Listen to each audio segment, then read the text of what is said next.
வணக்கம் மாணவர்களே, உங்கள் எல்லோரையும் ரோஜா தோட்டம் சேனலுக்கு அன்போடு வரவேற்கிறேன். இன்னைக்கு எந்த பாடம் படிக்கலாம்? ஆழிக்கு இணை பாடத்தில் தரப்பட்டுள்ள மதிப்பீடு வினாக்களுக்கு விடைகளை படிக்கலாமா? முதலில் கற்பவை கற்றபின்.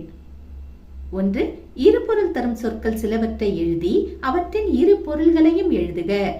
எடுத்துக்காட்டு: மாலை, மலர் மாலை என்பது ஒரு பொருள், அந்தி பொழுது என்பது இன்னொரு பொருள். இதே மாதிரி வேறு சில எடுத்துக்காட்டுகளை நாம் எழுத வேண்டும். முயற்சி செய்யலாமா? மா, மா என்றால் பெரிய என்பது ஒரு பொருள், மாமரம் என்பது இன்னொரு பொருள். மறை, மறை என்றால் வேதம் என்பது ஒரு பொருள், மறைத்தல் என்பது இன்னொரு பொருள். திங்கள், திங்கள் என்றால் மாதம் என்பது ஒரு பொருள், நிலவு என்பது ஒரு பொருள். ஆறு, ஆறு என்றால் ஆறு என்ற எண்ணையும் குறிக்கும், நதியையும் குறிக்கும். நகை, நகை என்றால் அணிகலனையும் குறிக்கும், புன்னகையையும் குறிக்கும். பார், பார் என்றால் உலகம் என்பது ஒரு பொருள், பார்த்தல் என்பது இன்னொரு பொருள். மெய், மெய் என்றால் உடல் என்பது ஒரு பொருள், மெய்யெழுத்து என்பது இன்னொரு பொருள். பிடி, பிடி என்றால் பெண் யானை என்பது ஒரு பொருள், பிடித்துக்கொள் என்பது இன்னொரு பொருள். திரை, திரை என்றால் அலை என்பது ஒரு பொருள், திரைச்சீலை என்பது இன்னொரு பொருள். ஆடு, ஆடு என்பது விலங்கு, விலங்கு என்பது ஒரு பொருள், ஆடுதல் என்பது இன்னொரு பொருள். வேழம், வேழம் என்றால் யானை என்பது ஒரு பொருள், கரும்பு என்பது ஒரு பொருள், மூங்கில் என்பதும் ஒரு பொருள். அடுத்தது கீரை பாத்தி குதிரை ஆகிய இரண்டையும் ஒப்பிட்டு பாடிய ஸ்லேடை பாடலை படித்து சுவைக்கன்னு கொடுத்திருக்காங்க. காலமேக புலவர் எழுதியிருக்காரு, அதை படிச்சு பார்த்துக்கோங்க. அதுக்கடுத்து என்ன தரப்பட்டிருக்கு? மதிப்பீடு. சரியான விடையை தேர்ந்தெடுத்து எழுதுக. 1. தமிழ்த்தாய் ஐம்பெருங்காப்பியங்களை டேஷ் அணிந்துள்ளாள். விடை: தமிழ்த்தாய் ஐம்பெருங்காப்பியங்களை அணிகலன்களாக அணிந்துள்ளாள். 2. பெரிய கப்பல்கள் டேஷ் மீது செல்லும். விடை: பெரிய கப்பல்கள் ஆழி மீது செல்லும். ஆழி என்றால் கடல் என்பது பொருள். 3. முத்தமிழ் என்னும் சொல்லை பிரித்து எழுத கிடைப்பது டேஷ்.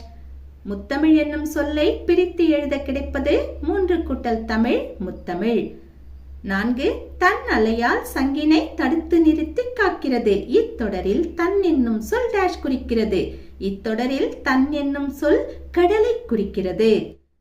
அடுத்தது பாடலின் பொருள் உணர்ந்து தொகை சொற்களை விரித்து எழுதுக.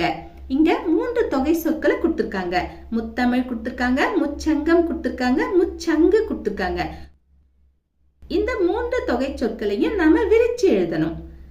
முத்தமிழை எப்படி விரித்து எழுதலாம்? இயற்றமிழ், இசைத்தமிழ், நாடகத்தமிழ் இப்படி விரித்து எழுதலாம். முச்சங்கத்தை எப்படி விரித்து எழுதலாம்? முதற்சங்கம், இடைச்சங்கம், கடைச்சங்கம் என்று விரித்து எழுதலாம். முச்சங்கு இதனை எப்படி விரித்து எழுதுவது? வெண்சங்கு, சலஞ்சலம், பாஞ்சசன்யம் இப்படி விரித்து எழுதலாம். அடுத்தது குருவினா. முதல் கேள்வி: தமிழ் யாரால் காக்கப்பட்டதாக தமிழழகனார் கூறுகிறார்? இதற்கு விடை என்னன்னா, சங்க புலவர்களால் காக்கப்பட்டது. இதுதான் விடை. ஆனா நாம கேள்வியிலிருந்து ஆரம்பிச்சு கேள்வியில முடிக்கணும். அப்படி எழுதணும். எப்படி எழுதலாம்? தமிழ் சங்க புலவர்களால் காக்கப்பட்டதாக தமிழழகனார் கூறுகிறார் இப்படி எழுதலாம்.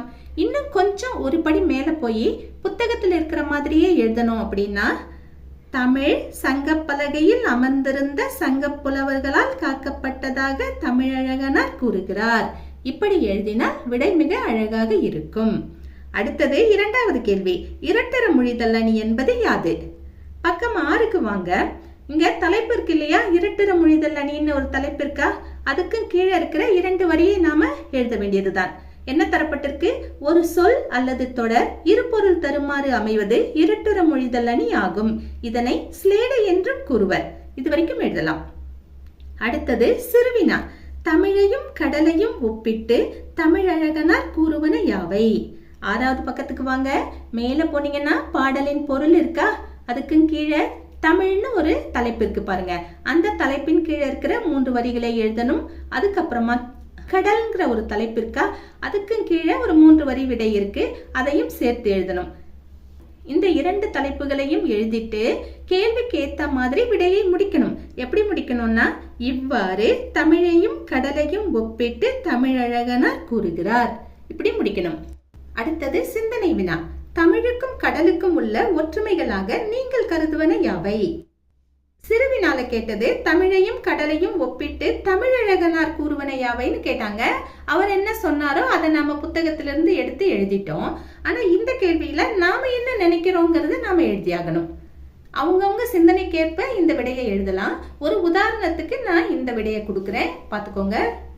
கடல் தமிழ் ரெண்டையுமே நாம ஒப்பிட்டு இதற்கான விடையை எழுதணும். கடல் மிக பழமையானது, அதுபோல தமிழும் மிக பழமையானது. கடலுக்கு எல்லை இல்லை, அதுபோல தமிழில் உள்ள இலக்கிய இலக்கண நூல்களுக்கும் எல்லை இல்லை. முத்து, பவழம், மீன், மணல் என பல செல்வங்களை கடலானது தன்னகத்தே கொண்டுள்ளது. அதுபோல தமிழும் இயல், இசை, நாடகம் என பல செல்வங்களை தன்னகத்தே கொண்டுள்ளது. கடல் உலகத்தில் உள்ள பெரும்பாலான மக்களுக்கு வாழ்வாதாரமாக திகழ்கிறது. தமிழ் மொழியும் உலகில் உள்ள பலரால் பேசப்படுகிறது. தமிழ் பேசும் மக்களுக்கு வாழ்க்கையாகவே மாறியுள்ளது. கடல் அலைகள் இனிய ஒலியை எழுப்புகின்றன. அதுபோல தமிழ் மொழியும் இனிமையான இசையை கொடுக்க வல்லது. காலங்கள் பல உருண்டோடினாலும் கடல் நிலைத்து நிற்கும்.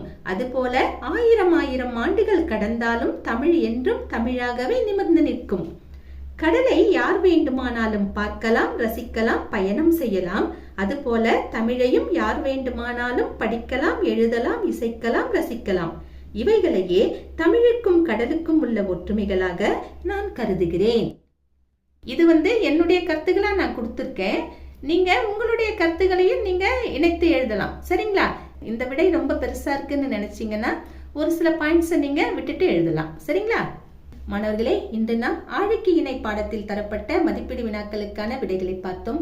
நாம் வேறு பாடத்தோடு மீண்டும் சந்திக்கலாம். டாடா, பாய்.